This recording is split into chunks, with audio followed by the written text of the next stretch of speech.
할렐루야. 오늘도 한 주간 살아가시다가 주님 전에 나와 예배 드리시는 모든 성도 여러분들을 주님의 이름으로 환영하고 축복합니다. 우리 문화부에서 예배 인도를 잘 해주시고 또 많은 인원 이렇게 듬직한 목소리로 찬양해 주셔서 참으로 감사합니다. 오늘 우리가 함께 함께 읽은 출애굽기 18장의 말씀은 이스라엘 백성이 애굽을 떠난 후에 이 광야라는 혹독한 현실 속에서 하나님의 공동체가 바로 서가는 이스라엘의 모습을 그 과정의 모습을 잘 보여주는 대목입니다. 출애굽기 12장 37절에 보면 이렇게 기록하고 있는데요. 이스라엘 자손이 라암셋을 떠나서 숫곳에 이르니 유아 외에 보행하는 장정이 60만 가량이요. 아멘. 출애굽 직후 이스라엘은 지금 현재 200만 명에 가까운 거대한 무리가 되어 있었습니다. 장정만 60만이라는 이야기는 남자 장정에게 딸린 가족, 이제 보통의 기준으로 4인 가정이라고 쳤을 때에 약 200만 명에 가까운 대인원이 지금 이동을 하고 있다라는 이야기입니다. 오랜 노예 생활을 끝내고 자유를 얻었지만 아직까지 제대로 된 법이나 어떤 조직 그런 것들을 갖추지 못하고 신생 공동체였던 이 이스라엘의 모습입니다. 게다가 이스라엘이 직면한 환경은 혹독한 광야였죠. 물도 부족하고요, 먹을 것도 부족하고 기후는 혹독하고요, 하나님을 의지하지 않고서는 하루라도 살아갈 수 없는 그런 곳이었습니다. 그래서 이스라엘 민족들은 많은 민족들의 그 적대를 받으며 광야길을 지나야 했고요. 그 광야길을 지나면서 끊임없이 불평하고 원망하고 어려운 일들 투성이인 삶에 던져졌습니다. 그 한가운데에 서서 그들을 이끌었던 사람이 바로 리더이자 하나님께서 세우신 지도자 모세였습니다. 모세는 사실 내가 이스라엘 나의 민족을 이끌어서 내겠습니다, 하나님의 위대하심을 내가 알리겠습니다 라고 자원하여 그 자리에 서지 않았습니다. 사실은 하나님께서 부르셨을 때에도 나는 말이 느립니다, 보낼 만한 자를 보내시길 바랍니다 라고 하나님께 몇 번이나 고사했던 인물이 바로 모세였습니다. 망설였던 사람입니다. 애굽의 왕궁 학문과 미디안의 광야 생활을 모두 경험한 후에야 하나님의 부르심을 받아 하나님의 종으로 세워진 인물이 바로 모세였습니다. 그러한 지금 이 이스라엘의 모습을 보면 모세 1인 지도자 체제입니다. 백성 전체의 모든 문제, 질문, 그 모든 판단과 재판까지 모세에게 모든 것을 묻고 행하는 일들이 계속되었습니다. 오늘 말씀 이전의 부분에 보면 아침부터 저녁까지 그런 일들이 계속해서 이어졌다라는 구절이 있습니다. 모세는 지도자였고요, 선지자였으며 재판관이었고 영적인 감독이자 행정적 총괄이었습니다. 혼자서 너무나도 많은 것들을 감당하고 있었다라는 이야기죠. 이 시점에 아주 특별한 한 사람이 등장하는데요. 바로 모세의 장인이었던 미디안 제사장 이드로입니다. 이드로는 미디안 사람이고요. 미디안은 아브라함과 그의 두 번째 아내인 그드라의 호손으로 이스라엘과는 친족이면서도 약간은 다른 문화권을 가진 민족이었습니다. 이드로는 모세를 깊이 사랑하였고 외국인 장인이었지만 하나님께 영광을 올려드리는 그러한 사람이었습니다.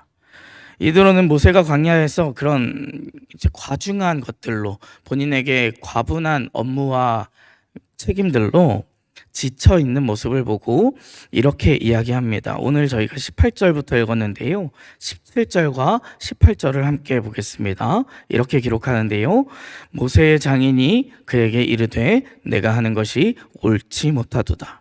너와 함께한 이 백성이 필경 기력이 쇠하리니 이 일이 내게 너무 중함이라. 내가 혼자 할 수 없으리라. 아멘. 현실적인 조언을 넘어서 하나님께서 공동체를 어떻게 세우시기를 원하는지 그 메시지를 전달하기 위해 이드로를 보내 중요한 방향을 알려주시는 것 같습니다. 오늘 이 본문을 통하여서 우리가 함께 일하는 것이 얼마나 중요한지, 합력함으로 선을 이루어가는 게 얼마나 복된 일인지를 함께 묵상해 보았으면 좋겠습니다.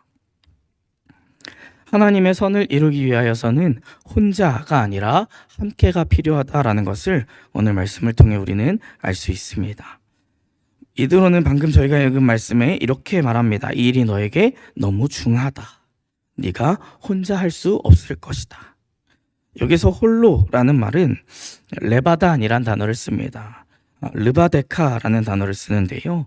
이 단순히 그냥 혼자, 하나라는 뜻을 넘어서 고립되어 도움 없이 홀로 버려진, 아주 되게 처절하게 이렇게 완전히 혼자 갇혀진 그런 상황을, 이미지를 품고 있는 단어가 바로 이 레바단입니다. 종종 성경에서는 영적으로나 감정적으로 감당할 수 없는 그 부담을 가진 아주 외로운 상태를 묘사할 때 사용되는 단어가 바로 이 홀로라는 단어였습니다. 그러니까 이드로는 단순히 다 이렇게 혼자 하지 마, 이런 가벼운 뉘앙스가 아니라 지금 너는 완전히 혼자 고립되어 있다. 하나님께서 일하시는 방식이 그것이 아닐 것이다 라고 이야기하고 있는 것입니다. 이 백성과 너에게 옳지 못하다라는 표현을 쓰는데, 이 옳다라는 단어는 선하다, 하나님의 일하는 방식이나 하나님의 역사하신 어떤 그 모습들에 종종 사용되는 단어입니다. 그래서 선하지 않다, 유익하지 않다, 너 혼자 모두 감당하는 것이 하나님의 방법이 아닌 것 같다라는 조언을 하고 있는 것입니다. 하나님은 그 어떤 사람에게도 혼자 견디는 믿음을 원하신 적이 없습니다. 함께 하시는 것을 분명히 원하시고 계셨다라는 것을 성경 전반에서 알 수 있는데요. 갈라디아서 6장엔 이렇게 기록합니다. 너희가 서로 짐을 지라 그리하여 그리스도의 법을 성취하라. 또 로마서 12장에는 이렇게 기록하고 있습니다. 우리가 한 몸에 많은 지체를 가졌으나 모든 지체가 같은 기능을 가진 것이 아니니 이와 같이 우리 많은 사람이 그리스도 안에서 한 몸이 되어 서로 지체가 되었느니라. 우리에게 주신 은혜대로 받은 은사가 각각 다르니. 아멘. 함께라는 개념을 구약에서 잘 나타내는 단어가 있는데요. 바로 야하드입니다. 연합하다, 같이 움직이다, 또 조화를 이루다, 질서를 갖다 라는 의미를 가지고 있는 단어인데요. 하나님은 연합하는 공동체를 통해서 항상 일하여 오셨음을 구약에서도 충분히 우리는 볼 수 있습니다. 모세가, 저희가 지난 시간 제가 한번 말씀을 전할 때 얘기하였는데요. 모세가 이제 여호수아가 전투를 진행하고 있을 때에 산 꼭대기에 올라서 지팡이를 들고 서서 손을 들고 기도합니다. 손이 들고 올라서서 기도했을 때에 이스라엘이 이기고, 손이 지쳐서 떨어졌을 때에는 아말렉이 이겼습니다. 그래서 그때 어떻게 하였죠? 아론과 홀이 바위를 가져다가 모세를 앉히고 그 손을 양쪽에서 붙들어서 함께 들어 올렸습니다. 포로 귀환 시기에는 성벽을 다시 쌓습니다. 성벽을 누구 혼자 감당하여서 쌓았나요? 온 이스라엘이 함께 합력하여 쌓았고요. 그것을 지도하는 것도 한 사람이 감당하는 것이 아니라 스룹바벨, 느헤미야, 에스라 여러 사람들을 통하여서 합력하여 일이 진행되었음을 우리는 알고 있습니다. 초대교회 때는 어떠하였나요? 초대교회를 지도하는 사도들이 있었고요. 그 사도들을 돕는 7 집사가 있었고요. 그들에게 많은 연보와 기도로서 동역하는 수많은 교회 공동체가 있었습니다. 방금 저희가 읽은 그 로마서의 말씀과 같이 서로 지체가 되었고 주신 은혜대로 받은 은사가 다르기 때문에 하나님께서는 각 부분에 가장 잘 맞는 사람들을 세우시고 함께 합력하여 하나님의 일을 이루어 가십니다. 혼자인 믿음을 통해서 위대한 일을 이루신 적이 과연 몇이나 될까 있었던 것 같기도 해요. 제가 문득 생각해 봤는데 있을까 하면 있을 수도 있을 것 같아요. 그렇지만 많은 부분에서 항상 함께 연합하였을 때에 하나님의 뜻을 이루어낸 그 수많은 역사들을 우리가 성경에서 찾을 수 있습니다. 온유하며 하나님을 대하였던 위대한 지도자 모세도 인간이었으며 지칩니다.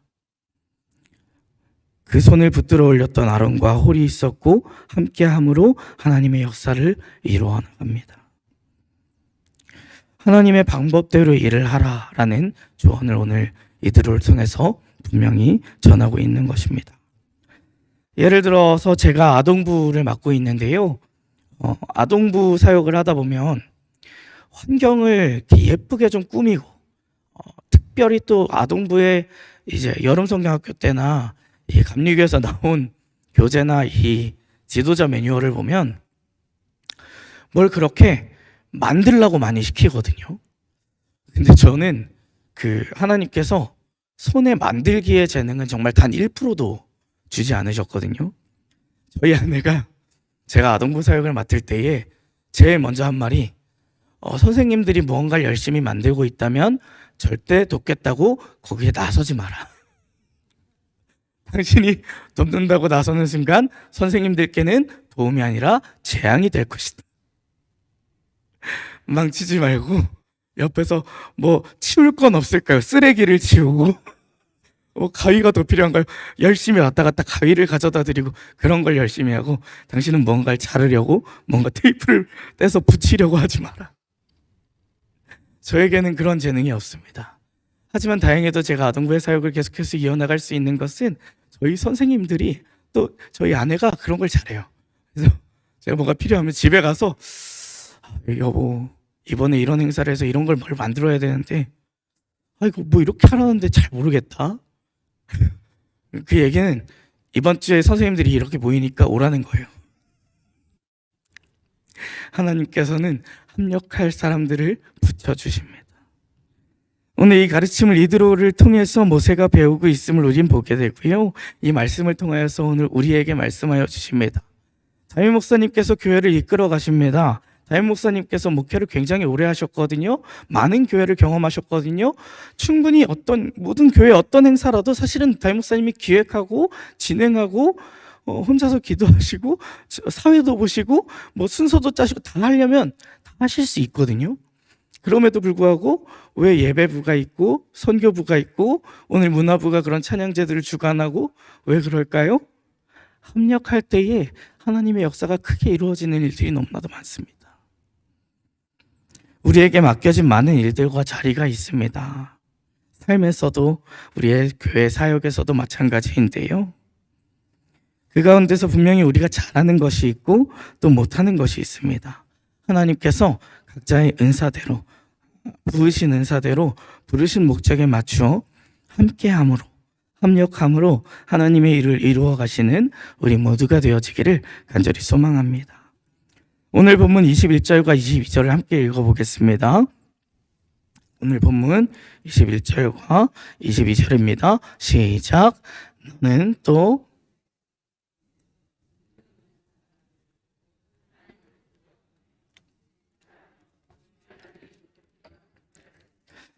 백성 위에 세워 천부장과 백부장과 50부장과 10부장을 삼아 그들이 때를 따라 백성을 재판하게 하라.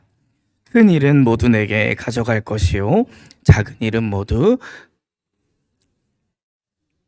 그리하면 그들이 너와 함께 담당할 것인즉 일이 내게 쉬우리라. 아멘. 이드로는 모세에게 이제 함께 해라, 혼자 하는 것이 옳지 않다, 아닌 것 같다, 그냥 그 정도 조언해서 그치는 것이 아니라 아주 본질적인 해결 방안에 대한 실천적인 방향을 제시합니다. 모세가 해야 할 일과 다른 사람들이 해야 할 일을 구분하는 것입니다. 여기서 이제 백성 위에 사람을 세우라 라고 권면하는데 여기서 이 세우다라는 표현은 사옴이라는 단어를 씁니다. 이 사옴이라는 단어의 동사적인 의미는 자리에 놓다, 어떤 물건이나 사람을 자리 잡게 하다, 또 기능을 부여한다, 올바르게 위치시킨다 라는 뜻을 가지고 있는 굉장히 포괄적인 단어입니다. 그저 어떤 일을 시켜서 업무를 맡겨놓고 이거 해 정도의 의미가 아니라 그가 있어야 할, 그 물건이 있어야, 그 사람이 있어야 할 그 자리에 올바르게 그 위치에 맞게, 그 위치에 가게끔 인도해주고 알맞게 세우는 것을 의미하는 단어가 바로 이 사움이라는 단어입니다. 있어야 할 자리에 있게 하는 거예요. 즉 하나님이 주신 은사와 달란트에 맞게 하나님이 그에게 부여한 그 사람의 자리를 찾아주라라는 것입니다. 우리에게 많은 은사들이 있는데요, 어떤 사람을 보면 참 사람의 마음을 잘 만져주는 사람이 있어요. 신기하죠? 똑같은 말이어도 이상하게 사람의 마음을 건드는, 이렇게 잘 말을 잘하는 위로의 은사를 가진 사람들이 있습니다. 이런 사람들에게는 이렇게 속장이나 이런 역할들이 잘 어울릴 것 같아요. 사람을 신방하고 이렇게 만나서 그 사람의 이야기를 들어주고, 또 어떤 사람에게는 조직을 잘 이끌어가는 은사가 있어요. 이런 분들이 약간 장로님이 되시면 참 좋겠죠. 한 부서를 이끌어 가시고 교회의 많은 일들의 리더가 되어서 이렇게 결정하고 할 때에 좋은 방향을 제시할 수 있을 것입니다. 또 어떤 사람들에게는 재정의 은사가 있어요. 재정으로 섬기는 것을 잘하고 재정을 잘 파악하고 그 흐름에 있어서 잘 이렇게 정리하는 은사가 있는 사람들이 있습니다. 또 어떤 사람들은 음악의 재능이 있어요. 그 사람이 찬양을 하면 기가 막히게 뭔가 마음이 울려요. 또 어떤 사람은 조용히 묵묵하게 자신의 자리를 지키며 봉사하는 사람들이 있습니다. 그렇죠? 뭔가 제가 말하는 것들마다 여러분들 머릿속에 떠오르는 몇몇 분들이 계시죠? 저도 그랬거든요. 신기하죠? 각각에게 받은 은사가 다 다릅니다. 그것에 맞추어서 우리 교회도 하나가 되어서 각자의 자리에 맞게 알맞게 세워질 때에, 사움되어질 때에 하나님의 일이 이루어집니다. 그 공동체가 합력하여 하나님의 선을 이루어가게 됩니다. 또 이드로는 백성 가운데 그렇게 알맞은 자리를 찾아서 세울 때에 어떤 사람을 세우라고 하나요? 능력 있는 사람을 세우라고 합니다. 그럼 그 능력 있는 사람이 어떠한 사람인가요? 21절을 다시 한번 살펴보겠습니다. 제가 읽겠습니다. 너는 또 온 백성 가운데서 능력 있는 사람들 곧 하나님을 두려워하며 진실하며 불의한 이익을 미워하는 자를 살펴서. 이드로가 제시한 능력 있는 인물의 기준은 세 가지입니다. 하나님을 두려워하는 사람, 하나님을 경외하는 사람이라는 표현입니다. 야레 엘로힘이란 단어인데요, 하나님 앞에서 자신을 낮출 줄 아는 사람, 권력과 자리를 두려워하는 것이 아니라 정말 그 위치에 나를 두신 하나님의 권세와 하나님의 위엄에 엎드려 절할 수 있는 사람, 하나님께서 온전히 나의 주인 되어주시는 하나님의 권위를 인정할 수 있는 사람을 의미하는 단어입니다. 진실한 사람을 이야기합니다. 히브리어 에메트를 쓰는데요, 진실하다, 정직하다, 신실하다, 숨김이 없다. 관계에 있어서, 그가 하는 일에 있어서 믿을만하다 라는 뜻을 가지고 있는 단어입니다. 진실한 사람은 믿을만해요. 그 자리에, 어떤 자리에 맡겨놔도 그 사람이 하는 일이 별로 탐탁치 않지 않습니다. 불이한 이익을 미워하는 사람을 이야기합니다. 부정한 이익이나 나의 탐욕, 나의 욕심을 위하여서 공동체의 어떤 선한 것을 희생시키고 망가뜨리고 공동체의 질서를 무너뜨릴 수 있는 그러한 위험이 없는 사람, 그것들을 미워하는 사람, 질서와 조화를 잘 이루는 사람을 고르라는 것입니다. 이 모든 것들의 공통점이 무엇일까요? 그 사람이 가지고 있는 어떤 진짜 어떤 일을 잘하는 능력, 그 사람이 가지고 있는 돈이 많고 적고 이런 것이 아니라 그 사람의 그 마음 속에, 그 사람이 가지고 있는 그 심성 속에 올곧은 하나님을 향한, 하나님이 바라보시기에 올곧은 성품이 있는가, 그것이 기준입니다. 하나님께서 일하실 때 사용하시는 사람은요, 능력이 아니라 성품인 것을 기억하시길 바랍니다. 하나님께서 언제나 성품 있는 자를 통해 선을 이루시지 능력 있는 자를 통해서 선을 이루시지 않으십니다. 사무엘이 이새의 집에 방문하여서 기름 부을 자를 찾습니다. 그때에 먼저 본 아들을 보고 실로 하나님께서 쓰실 자가 내 앞에 있다 라고 감탄하는 그에게 하나님께서 뭐라고 말씀하시나요? 함께 읽겠습니다. 사무엘상 16장 7절인데요. 함께 읽겠습니다. 여호와께서 사무엘에게 이르시되 그의 용모와 키를 보지 말라. 내가 이미 그를 버렸노라. 내가 보는 것은 사람과 같지 아니하니 사람은 외모를 보거니와 나 여호와는 중심을 보느니라 하시더라. 아멘. 결국 이 모든 일이 하나님께서 성품을 보시고 하나님의 마음에 합한 자들을 세웠을 때에 올곧게 공동체가 바로 서가고요. 올곧게 바로 서가는 공동체가 하나님의 선한 것들을 이루어갑니다. 저는 우리 교회가요, 그러한 공동체가 되어졌으면 좋겠습니다.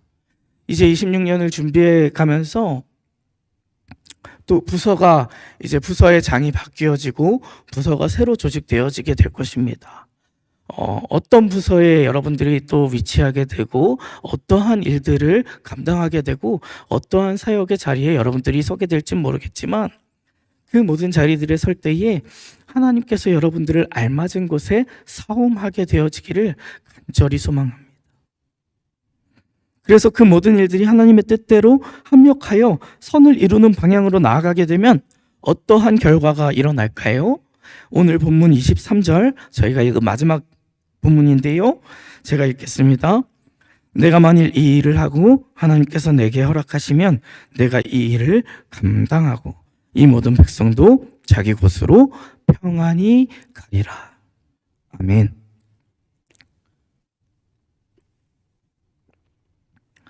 여기서 평안이라는 단어는 저희가 익히 잘 아는 단어 샬롬입니다. 가장 적극적이며 완벽한 상태의 평안함과 공동체 전체가 하나 된 평안함, 화목함을 의미하는 단어입니다. 모세의 힘듦을 그냥 덜어주는 정도가 아니라 모세가 하나님께서 지도자로 세우신 그 위치에 알맞은 모든 일을 잘 감당할 수 있고 그와 발맞추어 많은 사람들이 자신의 일을 감당하며 공동체 전체가 샬롬을 향해 나아갈 수 있는 것이라는 겁니다. 이제 말씀을 정리하겠습니다. 오늘 우리 공동체는 과연 어떻게 나아가고 있습니까? 우리가 속하고 있는 우리 교회는 샬롬 안에 거하고 있습니까? 이렇게 연말이 되어지고 당회가 열리는 때가 되어지면 늘 교회 안에 묘한 긴장감이 흐릅니다. 그 모든 상황들 가운데에 오늘 말씀이 우리의 이정표가 되어지길 간절히 소망합니다. 모세 또한 그러하였습니다. 모두 내가 감당해야 되는 것처럼 여겨서 아침부터 저녁까지 재판관의 자리에 앉아 60만, 장정만 60만, 그러면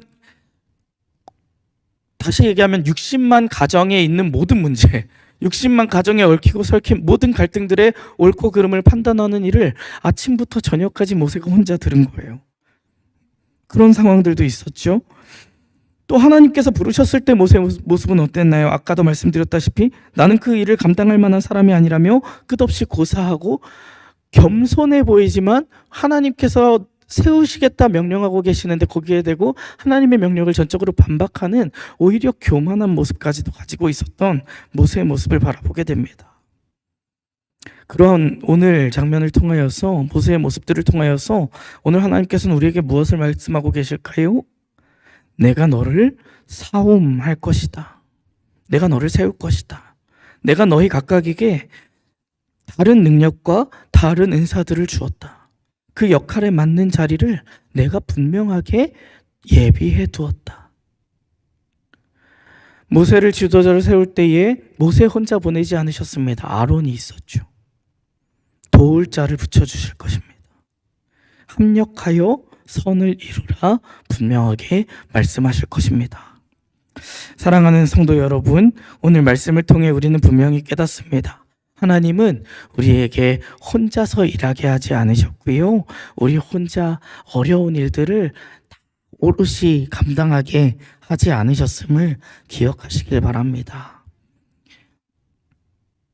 오늘 우리 교회에도 10부장, 50부장, 100부장, 1000부장을 두셨음을 기억하시며 우리 모두가 나의 자리에 맞는 곳에 올바르게 세워져서 하나님이 주신 은사대로 함께함으로 또 합력함으로 선한 하나님의 일을, 선한 하나님의 나라를, 예수 그리스도를 머리로 하는 거룩하게 몸된 우리 교회를 정말 선하게 이루어 나가기를 간절히 소망합니다. 그렇게 되어질 때에 우리는 각자의 자리에서 하나된 교회로 샬롬 속에 우리 교회를, 하나님의 나라를, 하나님의 선한 일들을 감당해 나가게 되어질 것입니다. 저와 여러분의 가정이 합력하여 선을 이루는 가정이 되어지길 주님의 이름으로 축복합니다. 우리의 교회가 합력하여 선을 이루는 교회가 되어지길 주님의 이름으로 축복합니다. 우리가 감당하고 있는 그 사역이 합력하여 선을 이루는 하나님의 선한 일이 되어지길 주님의 이름으로 축복합니다. 그렇게 되어져서 우리 모두의 삶 속에서 하나님께서 주시는 그 평안이 자기 곳으로 돌아가는 그 귀한 하나님의 역사가 일어나게 되기를 간절히 주님의 이름으로 축복합니다.